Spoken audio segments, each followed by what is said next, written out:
Hello, everybody. Good evening. Really just thankful to be in postseason, thankful that we are playing and we're competitive and we're excited about the opportunity to play USC in the conference tournament. And I think, we've been our sort of phrase, I'm not a big mantra person because if it doesn't influence behavior, it doesn't hold a lot of water with me. But one of the big things that I've been thinking is just we're going to attack the now. That's what we've been really focusing on, is being so present focused of how present can we be? How much can we be committed to that current moment to give to each other, to grow, to improve? And I think that to the extent that we can live and behave in that space, I think we could really surprise some people. And so right now we're just focused on that, but really, really grateful. Really thankful to have the opportunity, and we're excited about what's coming up. We'll go ahead and open it up for questions. Please raise your hand. Francis? Hi, so I have a couple questions for you, Coach, first. So Charisma and Cam both talked about in the last game how even amidst like a season of a bunch of losses and injuries, they still find ways to like enjoy being on the court. So my question is, this is the first Pac-12 tournament with fans in the arena in 2 years since the pandemic started. Yeah.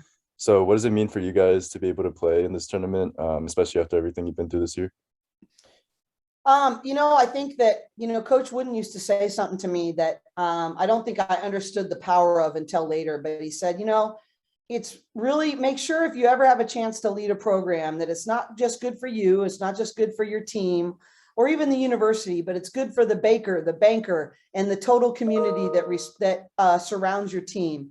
And I think that I understood that. I mean, what he's saying is build something that's bigger than yourself and that's giving to and influential to something greater. But then to be able to share it, even in Poly and our senior night game, to be able to get on the mic and tell the fans just what they mean to the experience of these student athletes and just for the growth of our game. You looked at that game against for Iowa and Michigan and sold out crowd, 15,000 people. Like, it is awesome how people are coming alongside women's basketball and women in sport in general. And so the Pac-12 tournament is sort of an opportunity to celebrate that and to continue that growth. And so I think it's really, really important. And I think it's a really meaningful part of the experience of postseason play is to share it with your fans. And we missed them last year. And so it's great to be able to share with them back. But also, I had a real and I shared this with the team after the Arizona game, I had a real perspective moment. We do a Dribble for the Cure is an event we do every year to raise money and awareness for pediatric cancer research. And one of the little girls, Alexa, who was battling a brain tumor, was involved with our team, and she passed away.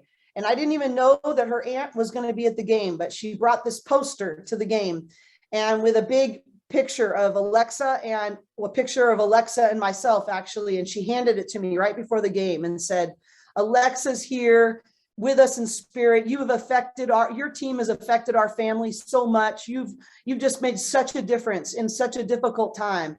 And I just had this aha moment that's like, not only do we get to play the sport we love, not only do we get to compete in the best conference in the country, in my opinion, we get to also use our platform to encourage and affect the lives of others in the process. Like, how many people can say they're a part of a group that does that? That is so rare. And it just really hit me that we get to, it's bigger than the X's and O's, and it's bigger than the W's and L's. And it doesn't make those any less important. It doesn't make us any less competitive, but it really does bring a lot of meaning, perspective, and purpose to the greater opportunities that we have. So it was a long answer to your question that we're really excited to share it with the fans in Vegas. How about that? Yeah, that's awesome. Thank you. And then just one more question. It's about Charisma specifically, but she got Pac-12 Player of the Year this week, and she's been getting some high praise from the outside recently. So I guess, what are you looking to see from her this week and like the games to come? Well, the reality is we go as Charisma goes, really, in a lot of ways. She sets the tone for our defense. She controls a lot of what happens on offense. She's such an explosive player, even on one leg. She's still one of the most explosive players in the conference, which is remarkable. But Charisma is an elite player, period. I expect her to be a really, really high draft pick next year. I expect her to be in the player of the year kind of candidates, but she's really, even with all the adversity she's faced, she really has such an influence on us with her leadership, with her skills on both sides of the ball, and her athleticism. But I would say even her leadership the most. But really excited for her that she got Pac-12 Player of the Week. Excited for what she's going to continue to do. And I'm really thankful for the toughness and selflessness she's shown this team, because it has not been easy to continue to play through her injury. Haley? Hi, everyone. Question for coach and players. How does having Jalen, Angela, Cameron, and Bryn, all of those people back kind of change not only the look, but also the morale of this team? Go ahead, Nat. Why don't you answer that, since Angela is a part of that question? Yeah, it's been amazing. It's been really fun to have all of those pieces back. Each single individual person is such a vital part to our team, and they bring so many different things, both on and off the court, to the chemistry and also, like you said, the morale to the team. And I'm just so excited to get to play with Angela. She's been killing it, just being able to build chemistry the past couple of games, so it has been awesome. And something that coach always says is that we want to be playing our best basketball in come March. And I think with all these pieces that are coming back, we're able to do that. It's been so great to have them all back on the court. I'll just piggyback on that. What makes what Angela's done is really remarkable. She's actually had, I think, her third practice since October 30th today. So what she's doing is she's being thrown in there to the fire and learning as she goes, and is really doing everything under her control to grow as quickly as she can. So she's not just a piece coming back. She's actually a connected part of the puzzle, in the picture that we're creating. And she's really working hard in that. And I just think, when you think about that, how hard that is to do with only 3 practices with all these people since October 30th. It really am appreciative of the work she's putting in with that. Bryn, unfortunately, isn't able to play at this point. So you're really talking about, she's still battling an injury right now, and so she's not been able to do that, and won't be able to play during the Pac-12 tournament. But Angela and Cam, obviously, having them be added back, I've just been really, it's a boost on so many levels. Cam is really a coach on the floor, and where her impact, obviously she's a great defender and everything, but her ability to use her knowledge of the game to connect our pieces. We are a more connected team. We are more of a team because Cam is out there. And I think that's the way her impact is shown the most, is she can play every position, and she's just got such a high knowledge of the game. And that's just been a huge piece getting her back. And then I think you hit everyone. Okay. All right, good. Okay. Thanks. And then just looking back on the tough times, this season, the losses, there was a few losing streaks happening.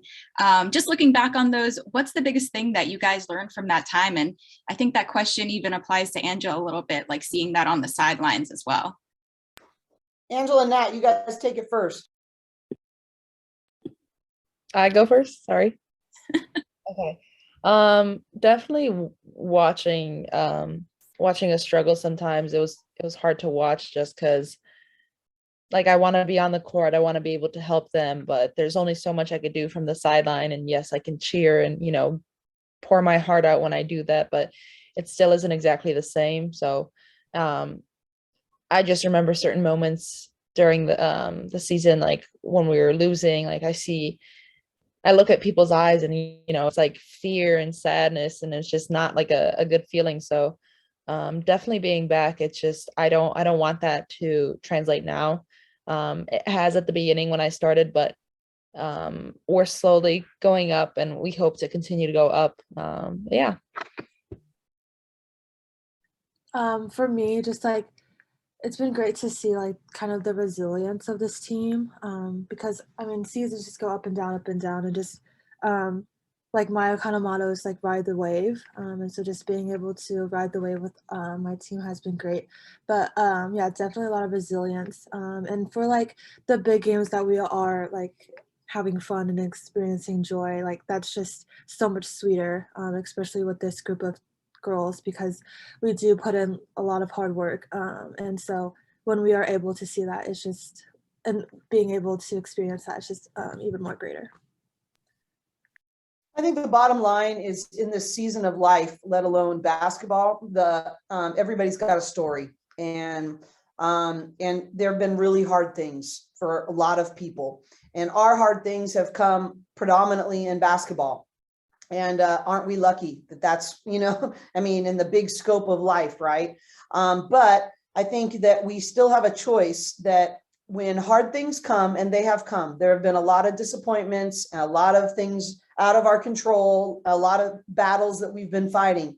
But we can choose to let them refine us and bring out new things of growth that maybe wouldn't have happened otherwise, or it can make us protective, inward, bitter, why is life happening to me this way? And I think you have an opportunity to choose a fixed mindset or a growth mindset. And honestly, what helps me feel like, okay, there's some redemptive pieces to this, is that most of our players on most days have done a great job of choosing, okay, refine me. How is this going to teach me? What is this going to bring out of me? And the bottom line is that will be something that will stay with them forever. They are showing themselves that they know how to do that. So I think even going into really pressurized moments, I think you can draw strength in, a moment in the game versus USC, and the ups and downs and the pressurized moments. You can say, we know how to do hard things. We know how to rise up. We've proven it. And let's grow through everything that this game throws at us. So I think it's good in the present moment of what we're entering into. And I think it's something that will never leave these players in terms of lessons that they have. Thanks, guys.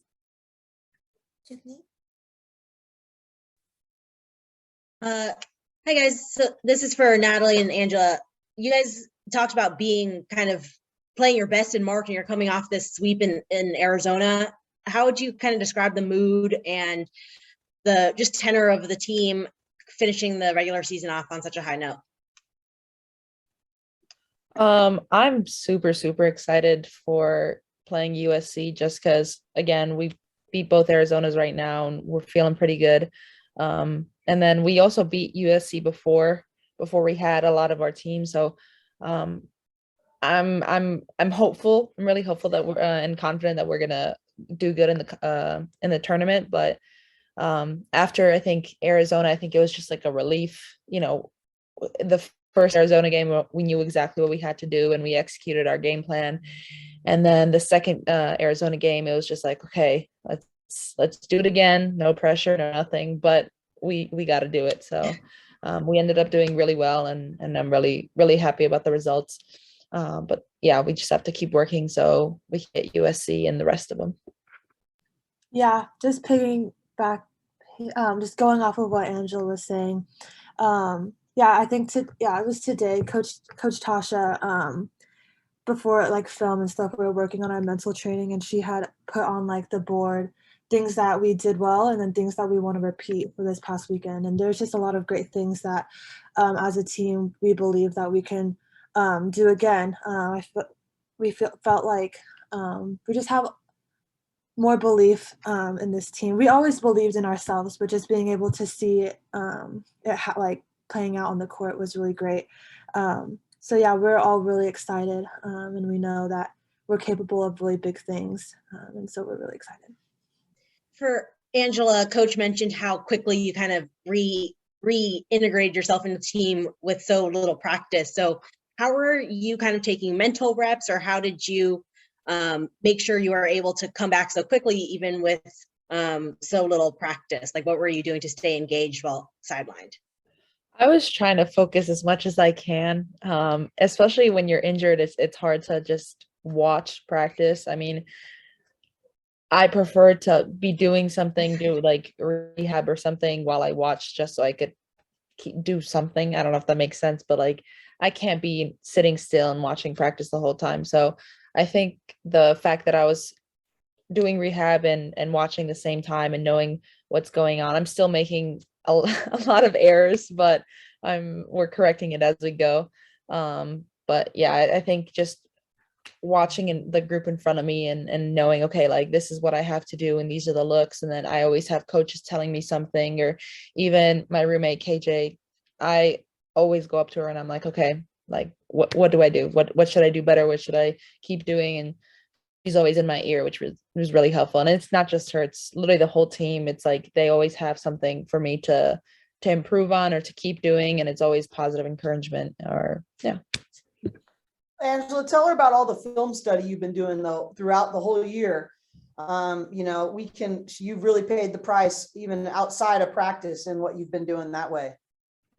Yes, we have weekly sessions with our designated coaches, basically, and we have to watch film with them. So usually, if you're playing the whole year, you would watch film about like your previous games and look at what you did right and look at what you didn't do right, and fix whatever you have to. But for me, it was different just because I've been injured the whole year, so it was a little different. I watched a lot of other people's films throughout the year, and then once I started playing, I asked both my designated coach and a couple other coaches just to like help me get through the other film and learn and just keep knowing what I have to do and what my role is and what I should keep doing, what I should fix. So it's just a lot of mental reps and a lot of learning. So When you say you watch other people's film, is it just like you're watching your teammates, or you're watching like WNBA film, or a little bit of both?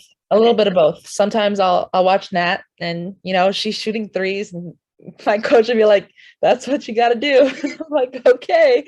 And then other times it's like Brianna Stewart or Emma Messiman or one of my former teammates, Sonja Petrovic from Serbia, but just watching professional players as well, who have similar game to me, or I have similar game to them. So just keep learning.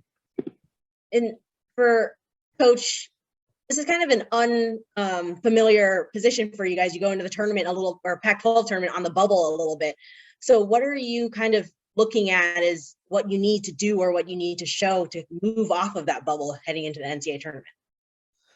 We got to win our 1-game season. That's it, and then do it again. I think the biggest thing is I have not looked at bracketology one time. I've not talked to anyone. I actually did call Lisa Peterson, who's on the committee during COVID when we were shut down, like, okay, how do you think I should handle things? What advice would you give, in terms of the committee? But honestly, I really am not thinking about the bubble or that at all. There's only one way I know for sure that we're going to make our way into the NCAA tournament. So I'm working at, 4 1-game seasons. And right now I only got 1 game against USC. And that is literally, that's the attack the now. I think as soon as I get much past that or get distracted by things that maybe aren't under my control, then I'm in trouble. So I don't think I'm going to be the best leader for them in that way. I think we need to be as present focused and linear focused on this 1-game season, 1-game opportunity that we have. And I think if we just got to focus on having a championship level process for that 1 game, and then we reevaluate and go, what does it look like the next day? Speaking of USC, what's stood out to you about that team under Lindsay Gottlieb now that they're done with the regular season, entering postseason? Well, they're really a good team, and they've had some obstacles as well. And I just think they're versatile. They have some really young players that are making great contributions. Obviously Marshall and Clarice and, several of their freshmen have really been impact players. They did some really good things against us, especially the second game at USC, and they've continued to improve. I think Jenkins is one of the most productive players in the Pac-12. I think that Muir has been a really productive shooter for them that spreads the court. And so, I think they are they're a little more disciplined, a little bit more set oriented, this particular team under Lindsay. You and I have talked before. I think she's a great addition to the conference. I'm so thrilled to have her back in LA. I think she's assembled a great staff. I think her team is really good. I think she's going to do a great job building the program, and that's good for women and girls basketball in Southern California, and it's good for the Pac-12. So I'm thrilled to have that. You know, competition brings out the best in everybody. And so I'm thrilled to have such a great competitive foe in UCLA or USC, and I'm excited to have another opportunity to compete. Thanks. Francis? Yeah, just a quick question for each of the players. So first one is for Natalie. So I know you're probably used to not being the underdog in the Pac-12 tournament during your time here. And I also know that like a couple of the men's basketball players have said that they really like being the underdog as opposed to, like a top seed. So I was just wondering if you kind of echoed those sentiments or if that's something you just like haven't really thought about. I honestly haven't really thought about that. So I don't really, I feel like, every single game we're fighting for something. We're fighting to improve as a team. So I don't know. I actually haven't really thought about playing as the underdog. So I'm sorry. I don't know how to answer. Yeah, no, you're good. Sorry. And then just a quick question for Angela, just going off of what Coach was saying earlier. So both your minutes and production have kind of gone up in recent games, like the past 2 or 3. So I guess just like how are you feeling in terms of your health and like how you've been integrated into the team at such an important moment in the season? My health is pretty good. I think I have no problems with my knee, which is really good, and I'm very blessed at that part. But the minute, I don't think I'm in top conditioning shape just because I couldn't do so much running before it, and my rehab was really different. It wasn't condition based, but I think part of the reason why sometimes I struggle on the court is because I'm out of breath and I'm slowing down. But after every game, the more I play, the more my conditioning gets better. And Coach Cori said I've only had 3-ish practices, and they haven't even been like practices where we just put the balls down and sprint a lot, which sometimes we do. But it just hasn't been like that. So I think that's part of the reason why I struggled at the beginning. And then as each game comes and as each practice comes, I'm conditioning more and running on the court more. So I think that's definitely helping. And Francis, just to build on that, we need Angela to go for it.